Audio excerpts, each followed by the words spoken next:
Comedian Prithvi ఎక్స్లోనికి వచ్చేశారు, అంటే ట్విట్టర్లోకి వచ్చాడు. ఎందుకు వచ్చాడంటే చాలా క్లియర్, ఉబలాటంతోనే వచ్చారు.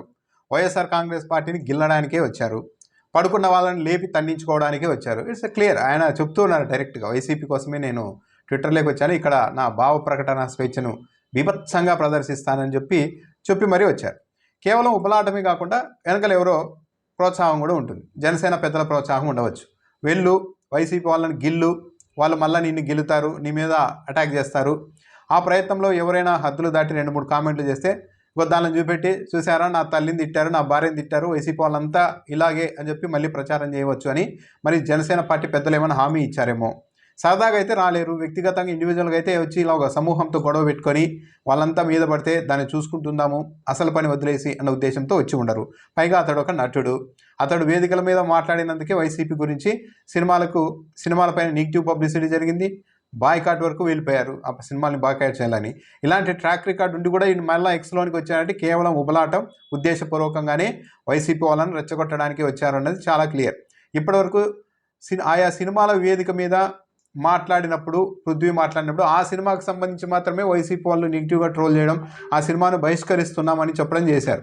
కానీ ఈయన ఉద్దేశపూర్వకంగా నేను ఇందుకే వచ్చాను, మిమ్మల్ని గిల్లడానికే వచ్చాను, మిమ్మల్ని ఇబ్బంది పెట్టడానికే వచ్చానని స్వయంగా ట్విట్టర్లో ప్రకటించుకున్నారు. కాబట్టి వచ్చిన గంటల్లోనే అలాంటి పోస్టులే పెడుతూ ఉన్నారు. కాబట్టి వరుసగా ఇక పృథ్వీ ఏ సినిమాలో నటించినా సరే దానికి ఆ సినిమాలకు బాయ్కాట్ గండం ఉంటుంది. ఆయన ఇలా వేదికల మీదకి వచ్చి మాట్లాడినా మాట్లాడకపోయినా పృథ్వీ అనే వ్యక్తి ఏ సినిమాలో కనపడితే ఆ సినిమా గురించి నెగిటివ్ పబ్లిసిటీ, నెగిటివ్ ట్రోలింగ్, బహిష్కరించాలన్న పిలుపులు ఇవన్నీ సహజంగానే వైఎస్ఆర్ కాంగ్రెస్ పార్టీ వైపు నుంచి కూడా వస్తాయి. అది ధర్మమా, నిర్మాతలు ఏమైపోవాలి, చిత్ర పరిశ్రమ ఏమైపోవాలి అని కొందరు పెద్దలు మాట్లాడచ్చు, నీతులు చెప్పవచ్చు. కానీ ఒక యాక్టర్ అయ్యండి, ఒక కమెడియన్ అయ్యండి పబ్లిక్గా ట్విట్టర్లోనికి వచ్చేసి నేను వైసీపీ వాళ్ళ కోసమే వచ్చాను, వాళ్ళ కోసమే అన్నట్టు వచ్చిన గంటలో నేను వరుసగా వ్యతిరేకంగా ఆ పార్టీకి సంబంధించిన ట్వీట్లు పెడుతున్నప్పుడు అవతల వాళ్ళు కూడా ఎందుకు చేతులు కట్టుకొని ఉంటారు? ఏమీ ఉండరు. పైగా పృథ్వీ ఇప్పుడు లేటెస్ట్గా ఎక్స్లోకి వచ్చారు కాబట్టి ఈ ట్రోలింగ్ కొద్ది రోజులు ఆస్వాదించవచ్చు. అబ్బా నేను చేస్తుంటే వైసీపీ వాళ్ళంతా ఉడికిపోతున్నారు, కంగారు పడిపోతున్నారు అని అనుకోవచ్చు. కానీ కొద్ది రోజుల తర్వాత పృథ్వీ అనే వ్యక్తి నిద్రలేని రాత్రులు గడపాల్సి ఉంటుంది. ఎందుకంటే ఇతడు పెట్టుకుంటున్నది ఒక సమూహంతో, ఇతడు ఒక వ్యక్తి ఇండివిజువల్గా. ఈయన పెట్టే పోస్టులకి అటువైపు నుండి కొన్ని వేల మంది రెస్పాండ్ అవుతారు. ఇక అర్ధరాత్రి కూడా ఫోన్లు చేసి హాయ్ అని పలకరించే వాళ్ళు కూడా బయలుదేరుతారు. ఇప్పుడు ఇందులో అనుమానం ఏం లేదు, ఇంత దూరం తెచ్చుకున్న తర్వాత. సో పైకి గంభీరంగా కనిపించినా కూడా పృథ్వీ అనే వ్యక్తి కొద్ది రోజుల్లోనే మానసిక ప్రశాంతతను కోల్పోతారు. ట్విట్టర్లో నా గురించి ఏమనుకుంటున్నారు, నన్ను ఎలా తిడుతున్నారు, ఏం జరుగుతుంది అని దీని మీద ఫోకస్ పెట్టిన ఏ వ్యక్తి అయినా సరే ఆటోమేటిక్గా కుంగిపోవడం అనేది తప్పనిసరిగా జరుగుతుంది. ఇకపైన ఆయన నటించే సినిమాలన్నింటికీ కూడా పెద్ద గండాలే ఉంటాయి. ఇంకేం ములాజ్ చేయాల్సిన అవసరం కూడా లేదు. అన్యాయమే కదా ఇది చిత్ర పరిశ్రమలో ఒక పెద్దరికం ఉన్న వాళ్ళు ఎవడు లేకపోవడంతో ఇలాంటి వ్యక్తులంతా చిల్లరగా పనులు చేస్తూ మొత్తం చిత్ర పరిశ్రమ నాశనం చేస్తూ ఉన్నారు. కానీ ఆయన కంట్రోల్ చేయలేరు. నేను వేదికల మీద మాట్లాడుతుంటే హట్ అవుతున్నారు కాబట్టి నేను ఎక్స్లోనికి వచ్చి భావ ప్రకటన స్వేచ్ఛ అంటే ఎక్స్లో మీకు భావ ప్రకటన స్వేచ్ఛ ఉన్నట్టే అవతల వాళ్ళు కూడా భావాల సంగతి తేలుస్తారు, వదిలిపెట్టరు. దాన్ని అన్నింటిని ఫేస్ చేయాలి. ఇతనికి అవకాశాలు ఇచ్చిన అంతే. పవన్ కళ్యాణ్ సినిమాల్లో ఇంకేమన్నా మెగా హీరోల సినిమాల్లో మాత్రమే నటించాల్సి ఉంటుంది, లేకుంటే తెలుగుదేశం పార్టీకి అనుబంధంగా ఉండే హీరోల సినిమాల్లో అవకాశాలు వస్తాయి. ఈయనకి మామూలుగా ఒక సమూహాన్ని, ఒక పార్టీని వ్యతిరేకం చేసుకోవాలి, నెగిటివ్ ట్రోల్ గురవ్వాలి, మా సినిమా బహిష్కరణకు గురవ్వాలి అనుకునే ఏ ప్రొడ్యూసరు, ఏ హీరో కూడా ఇలాంటి వాళ్ళకి అవకాశం ఇవ్వరు. ఇలాంటి చిల్లర వ్యక్తి అనాలి. లేకుంటే ఏంటి, వచ్చి ట్విట్టర్లోకి వచ్చి ఒక యాక్టర్ అయి ఉండి ఇంత పబ్లిక్గా ఒక పొలిటికల్ పార్టీని నేను ఇరిటేట్ చేయడానికి వచ్చానన్నట్టుగా మాట్లాడుతున్నారంటే అది నిజంగానే ఆయన ఉబలాటం ఎక్కువయ్యే వచ్చారు. ఆ ఉబలాటానికి ఇటువైపు నుంచి కూడా రియాక్షన్ అయితే తప్పనిసరిగా ఉంటుంది. దానికి తోడు వైఎస్ఆర్ కాంగ్రెస్ పార్టీ తనకు అన్యాయం చేసింది ఏం లేదు. వైఎస్ఆర్ కాంగ్రెస్ పార్టీలో ఫస్ట్ ఉండి ఎంతో కష్టపడిన వాళ్ళకి ఇప్పటికీ ఏ పదవులు లేని వాళ్ళు కూడా చాలామంది ఉన్నారు. ఏది గవర్నమెంట్లో ఉన్నప్పుడు కూడా ఏ ఫలితం తీసుకొని వాళ్ళు చాలామంది ఉన్నారు. కానీ ఇతడు జస్ట్ వచ్చి 4 మాటలు మాట్లాడి 4 చోట్ల తిరగంగానే ఏకంగా ఎస్వీబీసీ, ఆ మామూలు విషయం కాదు, తిరుమల శ్రీవారికి సంబంధించి ఎస్వీబీసీ ఛానల్ చైర్మన్ పదవి ఇస్తే ఇలాంటి అల్పులకు అంత పెద్ద పదవి అని శ్రీవారికి కోపం వచ్చిందో ఏమో, ఈయనకు బుద్ధి పుట్టింది, వెనక నుండి వెళ్ళి వాటేసుకోవాలనుకొని ముందుకు పడ్డాడు, బొర్రలో పడ్డాడు, అవమాన పాలై ఆ పదవిని పోగొట్టుకొని బయటకు వచ్చేశారు. అప్పుడు ఆ పదవిలో ఉన్నప్పుడు ఇదే జనసేన వాళ్ళు, ఇదే టీడీపీ వాళ్ళు ఇలాంటి వ్యక్తిని సిగ్గు లేదా జగన్మోహన్ రెడ్డి, ఇలాంటి వ్యక్తులనే మీరు ఎస్వీబీసీకి చైర్మన్గా చేసేది, ఇలాంటి నీచులనే, ఇలాంటి పనికిమాలను ఉండే, ఇలాంటి అల్పులనే, ఇలాంటి స్త్రీ లోడునే అంటూ అటువైపు వాళ్ళు ఇతన్ని విమర్శించారు. ఆ పదవి తీసేసిన తర్వాత ఇప్పుడు ఇతని కోపం వచ్చేసి అటువైపు వెళ్ళిపోయి ఇప్పుడు వీళ్ళని ట్రోల్ చేసే పని మొదలుపెట్టారు. వాళ్ళు దువ్వుతూ ఉన్నారు, వావ్ సూపర్, నువ్వు ఇలాగే ఉండు ఇలాగే ఉండని దువ్వుతూ ఉన్నారు. అంటే సినిమా అవకాశాలని చిత్ర పరిశ్రమలతో నిర్మాతలకి ఇబ్బంది కలిగేలాగా ఇంత నిర్ణయం తీసుకొని ఇంత ధైర్యంగా వస్తున్నారంటే మరి ఏమన్నా కూటమి ప్రభుత్వంలో ఏదన్నా ఒకటి ఇతనికి వేస్తారేమో, ఏదన్నా ఒక పదవి ఏమన్నా గట్టి పదవి ఏమన్నా ఇస్తారేమో, మరి ఉండొచ్చు. లేకుంటే ఇంత రిస్క్ ఎందుకు తీసుకుంటారు?